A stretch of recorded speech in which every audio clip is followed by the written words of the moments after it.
Hello and welcome to this tutorial for the painting of my clay golem, which I'm going to use for my RPG games. It's from Dark Heaven Bones, so another Reaper model. As you can see, I've already glued it to a base.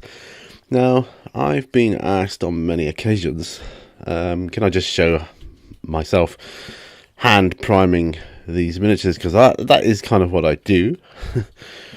I know it is said that these miniatures don't need priming, but I always prime them anyway, just to be on the safe side.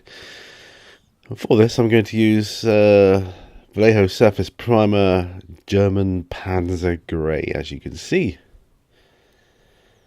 It's a good chance for me to get to know the model.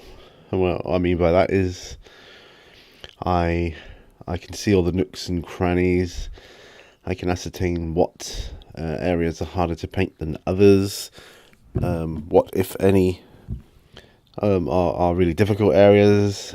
Perhaps I can think about colour schemes. You know, I really kind of communicate with the model. It's like they say, talking to the model. So I like to do this hand priming stage, and it's always served me well. As you can see, the primer is going on nice and thin, because it doesn't need priming. You don't have to worry about it being too thin.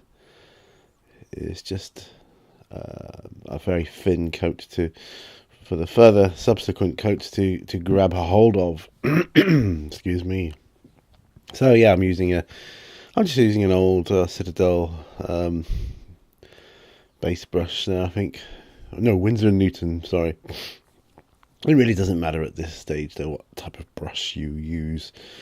And I paint the whole model, its base, and consequently the base it's glued to as well. So I prime everything.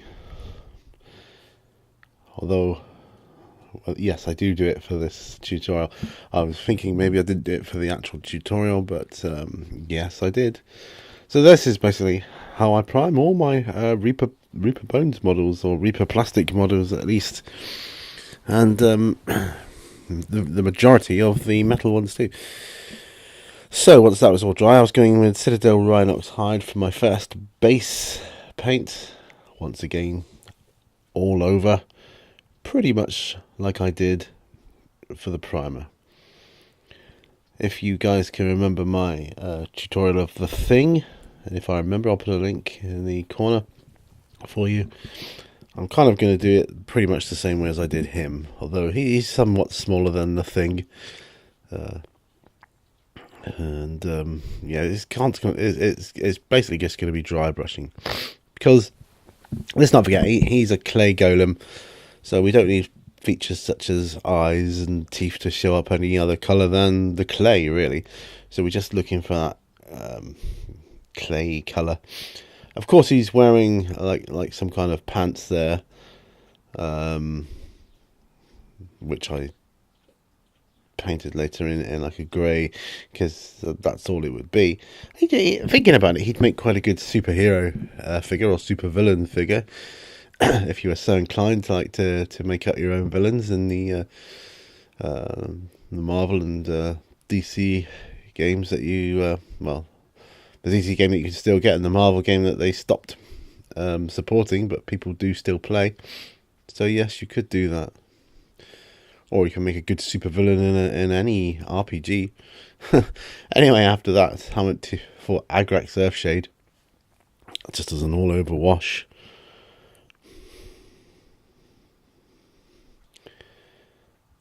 No speeding up of this, just washed it all over. And yeah, so up until this point, we're just slathering our paint on.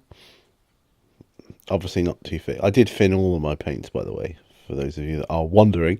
Apart from the dry brush paints, especially when they got less heavy-handed.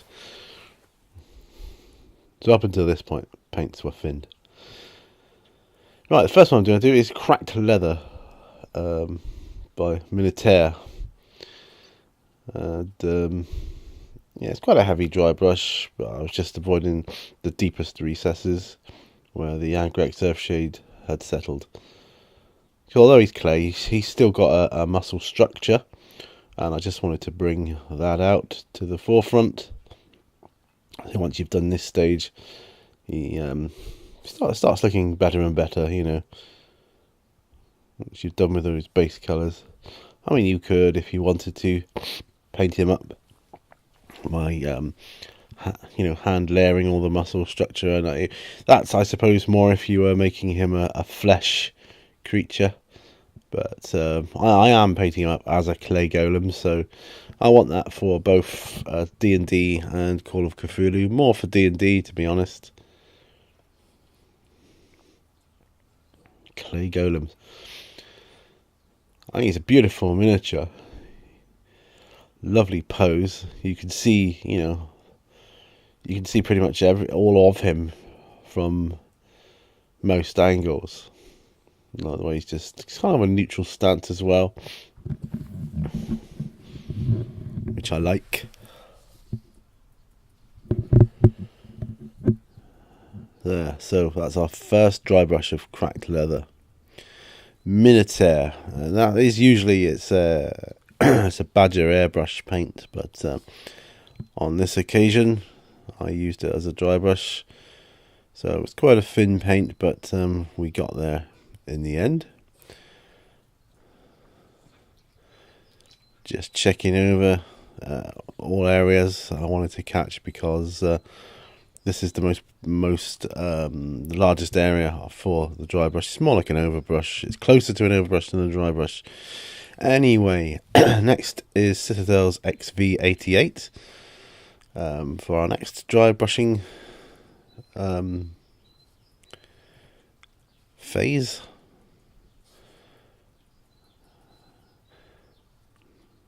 And depends. I mean, clay does come in all kinds of shades. If you look at it, if you do research clay, I mean, he's more of a muddy colour clay, this one. You can go more reddy colours for you could probably work your way right up to reds, like the corn red, if you had a mind, to go that far with the detail. But I'm happy with the dirty mud clay effect. So XV88, perfect for this role. So I did do a slightly lighter dry brush for that stage. Next is Citadel Lair Towel Light Ochre. And again, I'm going even lighter with this, and it's a Citadel dry brush I'm using for this, by the way, the small dry brush. Yeah, for Towel Light Ochre. I'm just wanting to catch more of the top areas, perhaps where sunlight has changed the colour of the clay, drying it out a bit more, that kind of thing. So I always want to keep his face with those highlights, and his upper torso and the tops of his legs and arms. Alright, next is Zameshi Desert. Is that how you say it? Zameshi? Anyway, that colour. And I think I'm going with looks like I'm going with a different dry brush. Might still be Citadel though. The only reason I was doing that was because I was doing this tutorial mostly on the same day, and I needed different brushes, and I don't want to do dry brushing with a wet brush. Right, other people ask me about basing. Astrogranite debris and my texture tool is what I used for that, just to give him his base that you can see there. No real need to show that. I went with Stone Grey by Vallejo for his pants. That's what we're doing here now.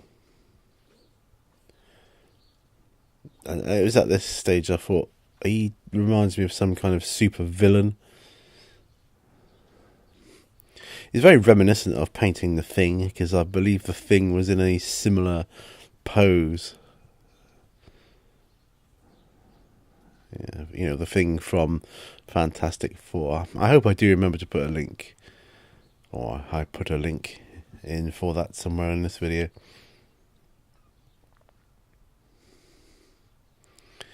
Of course, once we will be done with this stage, he'll need like a quick shade wash over that, and then I'm going to call him done. Apart from the base, because you know, like I say, he's for an RPG game, and he's going to play a villain, probably one that doesn't last too long. Being a clay golem, I don't think he'd last all that long, do you? Not in those worlds, anyway. Though I did see an episode of Supernatural once. I think it was a clay golem on that, and he was pretty tough. Anyway, obviously I'm using a smaller not a dry brush. I'm using a smaller brush, like a character brush, I think, from Army Painter. And there you can see the good old Nuln Oil going on as a shade wash, just over the pants. I didn't bother highlighting anything much. I mean, I figured his what little clothing he did have would be grimy and dirty, so I didn't see the need to highlight it anymore. So it's not like he goes to the laundrette, right? So yeah, I was just making sure it didn't pool up too much in certain areas. Obviously doing this at natural speed. I didn't actually cut anything out of this tutorial, although some clips are speeded up. Everything you see is everything I did, apart from the basing of the Astro Granite. There, I went with Longbeard Grey, a quick dry brush on the top, and then Steel Legion Drab around the rim of the base. And there he is, all done. That is my clay golem. Hope you enjoyed it. He's ready for action in my RPG games. Thanks for watching. Remember, all brushes lead to war. Check out my Patreon if you can. And I'll see you on the next video. Bye for now.